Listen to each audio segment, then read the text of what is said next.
Traité Brachot, feuille 8, nous sommes à la feuille 7, 3 lignes avant la fin. Rabbi Yitzhak a dit à Rav Nachman, pourquoi vous ne venez pas à la synagogue pour prier? Il lui a répondu, je ne peux pas, je suis trop fatigué, parce que je suis malade. Alors il lui a dit, alors vous n'avez qu'à rassembler 10 personnes chez vous et prier avec eux. Il a dit, ça aussi c'est trop fatigant. Alors il lui a dit, dites à l'officiant qu'au moment où le public va prier ensemble, qu'il vous le fasse savoir et que vous priez au même moment. Il lui a dit, mais pourquoi? Il lui a dit, parce que Rabbi Yochanan a dit au nom de Rabbi Shimon ben Yochai, on passe à la page suivante, le verset qui dit, moi, ma prière devant toi, Éternel, se fait au moment où tu l'agrées. C'est quoi le moment où l'Éternel agrée la prière? C'est le moment où le public prie ensemble. Rabbi Yosef Rabbi Hanina donne un autre verset, ainsi a dit l'Éternel, au moment où j'agrée, je t'exauce. Rabbi Yachab et Rabbi Hanina donne encore un autre verset, voici le Dieu qui reçoit les prières du public ne négligera jamais à ce moment-là une prière. Et il est écrit, il a délivré mon âme dans la paix, qu'il n'y ait pas de guerre contre moi, car la prière du public était avec moi. Et il est écrit aussi la même chose dans une braïta. Rabbi Nathan dit, d'où sait-on que l'Éternel ne néglige jamais la prière du public? Parce qu'il est dit, voici le Dieu auquel le public prie ne néglige point. Il est écrit, il a sauvé mon âme de la guerre, etc. Alors, le Saint béni soit-il dit, tout celui qui étudie la Torah et pratique la bienfaisance et prie avec le public, je le considère comme s'il m'avait lui-même délivré à moi et à mes fils de l'exil parmi les peuples du monde. C'est pour ça que c'est marqué, il a sauvé dans la sérénité mon âme à moi, comme si c'était le Saint béni soit-il lui-même. Rechakish dit, tout celui qui a une synagogue dans sa ville et n'y entre pas pour prier, il est appelé un mauvais voisin. Comme il est dit, ainsi a dit l'Éternel, malheur à tous mes mauvais voisins qui touchent à la part de propriété que j'ai donnée à mon peuple Israël, c'est-à-dire la synagogue. Non seulement cela, mais il entraîne l'exil pour lui et pour ses enfants, puisque le verset continue et dit, et moi je les détacherai de leur terre, et la maison de Juda, je l'expatrierai de là. On a dit à Rabbi Yochanan qu'il y a des personnes âgées en Babylonie. Alors il s'est étonné, il a dit pourtant c'est marqué dans le verset, afin que tes jours s'allongent, ainsi que les jours de tes enfants, sur la terre que j'ai promise, mais pas à l'extérieur de la terre d'Israël. Alors, quand ils nous ont dit que en Babylonie les gens se lèvent très tôt et se couchent très tard pour aller à la synagogue, elle a dit c'est ça qui a entraîné qu'ils vivent longtemps, comme a dit Rabbi Yoshua ben Lévi à ses enfants, levez-vous tôt et couchez-vous tard pour pouvoir entrer à la synagogue afin que votre vie s'allonge. Rabbi Yachab et Rabbi Hanina dit, c'est quoi le verset?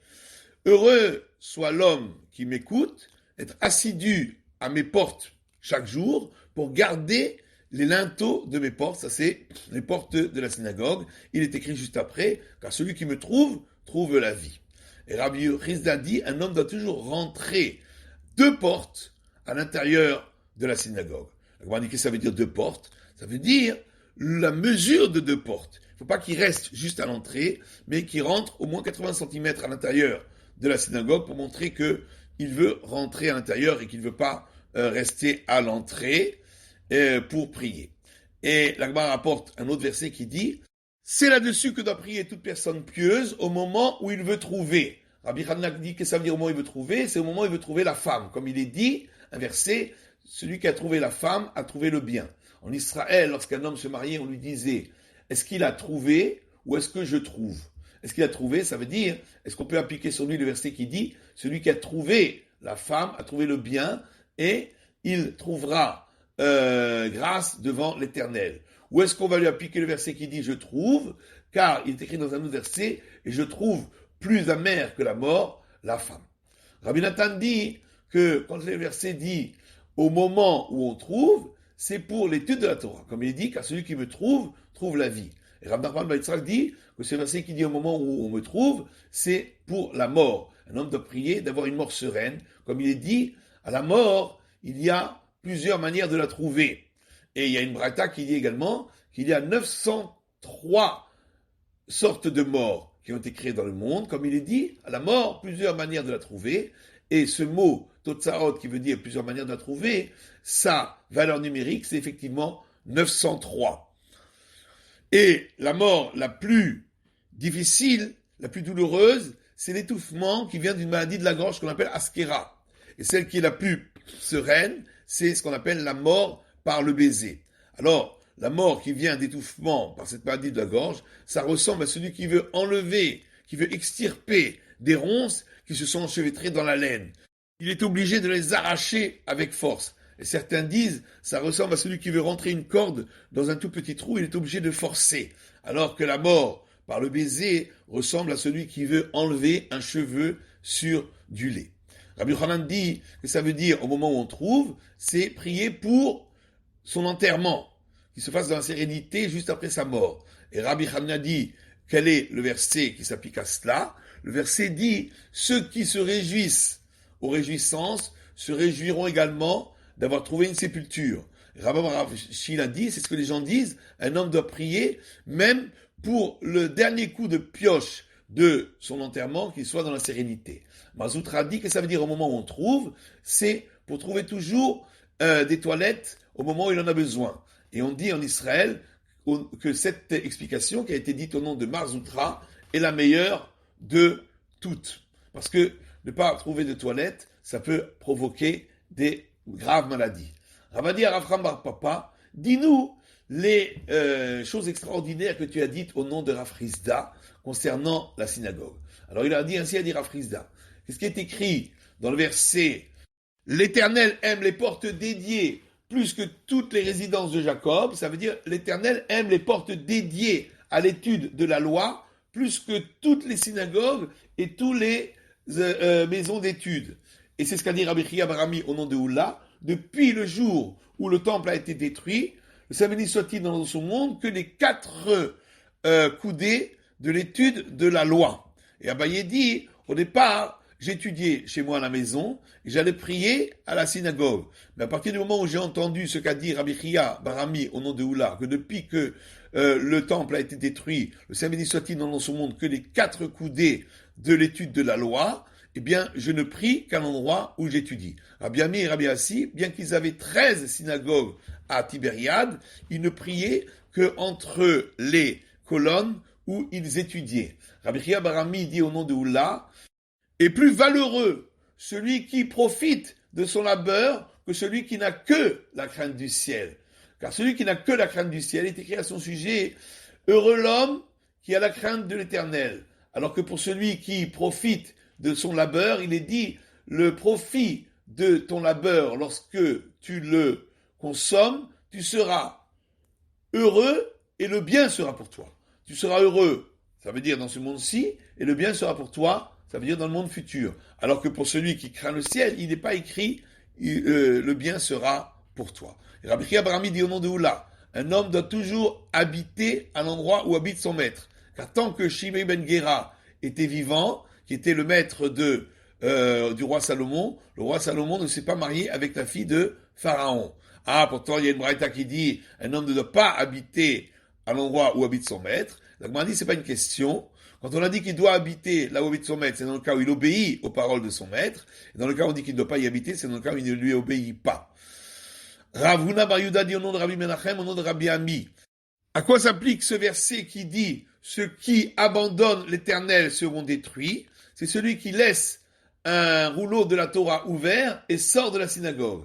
Rabbi Avahu, lui, sortait entre 2 appelés. Et Rav Papa a demandé, est-ce qu'on peut sortir entre 2 versets? Et on est resté sur la question. Rav Shechet, il tournait sa face lorsqu'il avait déjà entendu la lecture de la Torah et il étudiait pendant ce temps. Il disait, nous étudions ce que nous avons étudié et eux étudient ce qu'ils ont à étudier.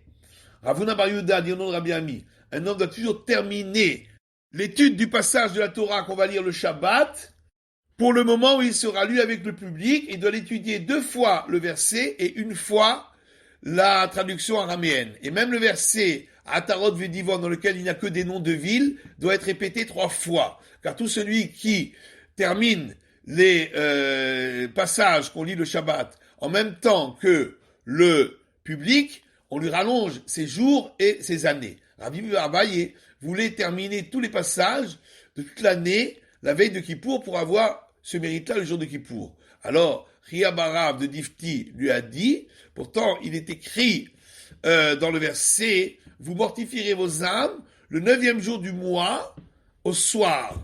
Ah, est-ce que c'est le 9e jour du mois qu'on jeûne? C'est le 10 du mois de Tishri qu'on jeûne. Mais ça veut dire que tout celui qui mange et qui boit la veille de Kippour, c'est considéré comme s'il avait jeûné également ce jour-là. Donc, c'est un jour qui est consacré à manger et boire. Tu ne dois pas le consacrer uniquement à cette étude. Alors, il a pensé qu'il va faire toute cette étude longtemps avant, d'un coup. Alors, un sage âgé lui a dit, il est écrit dans une braïta, il ne doit pas le faire trop tôt ni trop tard, mais toujours étudier le passage de la semaine pendant cette semaine-là. Comme Rabbi Yoshua ben Levi a dit à ses fils, terminez le passage de la semaine en même temps que le public, en le lisant 2 fois le verset et 1 fois la traduction araméenne. Deuxièmement, faites attention de couper les artères jugulaires des oiseaux lorsque vous les abattez rituellement pour que le sang s'écoule. Comme l'a dit Rabbi Yehuda, car il y a une Mishnah qui dit, Rabbi Yehuda dit, il doit terminer l'abattage rituel en coupant les artères jugulaires.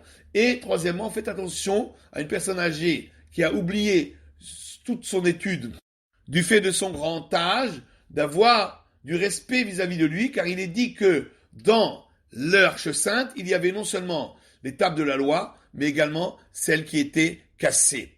Et Rava a dit à ses fils, lorsque vous coupez de la viande, ne le coupez jamais sur la main. Alors, certains disent parce que c'est dangereux, d'autres disent parce que ça peut générer un dégât pour la sérénité du repas. Et ne vous asseyez pas sur le lit d'une non-juive. Alors certains disent ça veut dire n'allez pas dormir sans avoir lu le schéma, comme les non-juifs. D'autres disent ça veut dire ne vous mariez pas avec une convertie, parce qu'ils étaient des Kohanim, des prêtres. D'autres disent on parle vraiment d'une non-juive, c'est à cause de l'histoire de Rav Papa. Rav Papa est allé une fois chez une non-juive qui lui devait de l'argent. Alors, elle lui a proposé de s'asseoir sur un lit. Il lui a dit, je ne m'assois pas tant que tu ne soulèves pas le lit. Elle a soulevé le lit, il a trouvé en dessous un bébé mort. Et elle avait fait cela pour pouvoir l'accuser de l'avoir tué. Et de là, les sages ont dit, on n'a pas le droit de s'asseoir sur le lit d'une non-juive. Alors, autre consigne que Rava a dit à ses fils, ne passez jamais par derrière une synagogue au moment où le public est en train de prier à l'intérieur. Et c'est une preuve pour l'enseignement de Rabbi Yoshua ben Levi qui a dit un homme n'a pas le droit de passer derrière la synagogue au moment où le public prie à l'intérieur. Et ça, dit Abaye, ça c'est seulement dans le cas où il n'y a pas d'autre porte. Donc les gens voient qu'il passe devant cette porte et qu'il n'y entre pas. Mais s'il y a une autre porte à la synagogue, ils vont croire qu'il va rentrer par l'autre porte. Et on ne parle que dans le cas où il n'y a pas d'autre synagogue dans cet endroit. Mais s'il y a une autre synagogue, les gens vont dire, il va aller prier dans l'autre synagogue. Et on ne parle que dans le cas où il ne porte pas un fardeau, il n'est pas en train de courir, parce que sinon, s'il porte le fardeau ou s'il court, on dira parce qu'il est occupé. Et on parle également dans le cas où il n'a pas de téphilines sur la tête. S'il porte des téphilines sur la tête, on voit bien que s'il n'est pas rentré à la synagogue, c'est qu'il avait ses raisons et ses occupations. Il y a une braïta qui dit, au nom de Rabbi Akiva, sur 3 choses, j'aime ceux qui habitent dans le pays de la Médie. Lorsqu'ils coupent la viande, ils ne la coupent jamais sur la main, mais sur la table. Lorsqu'ils s'embrassent sur la main, c'est une manière plus respectueuse d'embrasser. Et lorsqu'ils prennent conseil chez quelqu'un, ils ne le font que dans les champs pour que personne ne puisse entendre ce qui se dit. Ravana Barava dit de quel verset on l'apprend, et c'est écrit dans le verset Yaakov a appelé Rachel et Léa au champ, là où il gardait le petit bétail. Donc on voit bien qu'il a voulu prendre conseil avec elle à l'extérieur dans le champ. Il y a une braïta qui dit au nom de Rabban Gamliel, sur 3 choses, j'aime ceux qui habitent la Perse. Ils sont discrets lorsqu'ils mangent, discrets aux toilettes et discrets lors de leur relation conjugale. Et l'Agma rapporte là-dessus un verset dans Isaïe qui parle de la destruction de Babylone et qui dit « J'ai ordonné à ceux qui me sont désignés ». Et Rabbi Yosef enseigne dans une braïta, il s'agit des Perses qui vont détruire Babylone, qui sont désignés pour aller ensuite en enfer à cause de leurs mauvaises actions. Alors ensuite, l'Agma rapporte la suite de l'enseignement de la Mishnah, concernant l'avis de Rabban Gamiel qui dit qu'on peut réciter le schéma jusqu'à l'aube. Et Rav Yehuda dit au nom de Shmuel que la règle suit l'avis de Rabban Gamiel. Il y a une braïta, Rabbi Shimon ben Yochai dit, il peut arriver qu'un homme récite 2 fois le schéma dans la même nuit. Une fois avant l'aube et une fois après l'aube, et ainsi il est quitte des 2 récitations, une de celle du jour et une de celle de la nuit. Et la Gemara dit, il y a une contradiction. Au départ, tu as dit, il récite le schéma 2 fois dans la même nuit. Donc ça veut dire qu'après l'aube, ça s'appelle la nuit. Et après, tu as dit qu'il est quitte de l'obligation du schéma de la journée. Donc après l'aube, ça s'appelle la journée. Et la Gemara dit, effectivement, après l'aube, c'est toujours la nuit. Mais pourquoi il dit que c'est la journée? Parce qu'étant donné que les gens commencent déjà à se lever à ce moment-là, donc on peut déjà réciter le schéma du matin. Rav Bar Hanina dit au nom de Rabbi Yoshua ben Levi que on suit l'avis de Rabbi Shimon ben Yochai. Mais il y en a qui enseignent cet enseignement de Rav Bar Hanina sur une autre braïta qui dit Rabbi Shimon ben Yochai dit au nom de Rabbi Akiva. Il peut arriver qu'un homme dise le schéma 2 fois dans la journée, une fois avant le lever du soleil et une fois après le lever du soleil, et il est quitte de son obligation de la récitation du schéma du jour et de celle de la nuit. Et la Gemara dit, mais il y a une contradiction. Tu as dit que l'homme va dire 2 fois le schéma dans la journée. Donc ça veut dire qu'avant le lever du soleil, c'est la journée. Et après, tu as dit qu'il est quitte du schéma de la nuit également. Donc ça veut dire que ça s'appelle la nuit. Alors on répond, en réalité, effectivement, ça s'appelle la journée. Pourquoi on l'appelle la nuit? Parce qu'il y a des gens qui dorment encore à ce moment-là. Et Rabbi Hanina dit au nom de Rabbi Yoshua ben Levi que la règle suit cet avis de Rabbi Shimon au nom de Rabbi Akiva.